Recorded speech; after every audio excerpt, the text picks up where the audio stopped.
Geo political Jio इकोनोमिक्सको कुरा गर्दै गर्दा हामीले ट्यालेन्टलाई रिप्रेजेन्ट गर्ने हो कि रिजर्भेसन राइटलाई हामीले फोकस चाहिँ केमा गर्ने हो? यदि हामीले ट्यालेन्टलाई गर्ने हो भने मेलोनीले इटाली हाकिरहनु भएको छ। विश्वको एउटा जटिल भूराजनीति एउटा राडरमा छ जर्जिया देश। त्यो देशमा पनि अहिले महिलाले एउटा कार्यकारी प्रमुख भूमिका खेलेर रसिया जस्तो एउटा हस्तक्षेप त्यो एउटा जियो पोलिटिक्समा पनि एउटा बलियो खम्बा भएर आफ्नो देशलाई सेफ राखिरहनु भएको छ। यस अर्थमा फेरि प्रश्न, हामीले ट्यालेन्टलाई खोज्ने हो कि या रिजर्भेसन राइटलाई? Thank you. ट्यालेन्टलाई हेर्ने कि रिजर्भेसनलाई हेर्ने भन्ने खालको एउटा भाइको प्रश्न आएको छ। ट्यालेन्ट इम्पोर्टेन्ट हो, तर ट्यालेन्ट कसरी टेस्ट गर्ने भन्दा अवसर नपाइकन पर्फर्म गर्न नदिइकन त ट्यालेन्ट त थाहा हुँदैन नि त।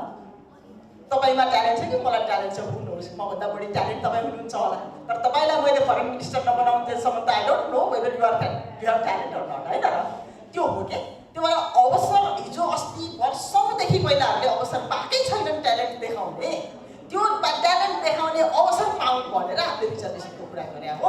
ट्यालेन्टमा सङ्कै छैन, सङ्कै छैन।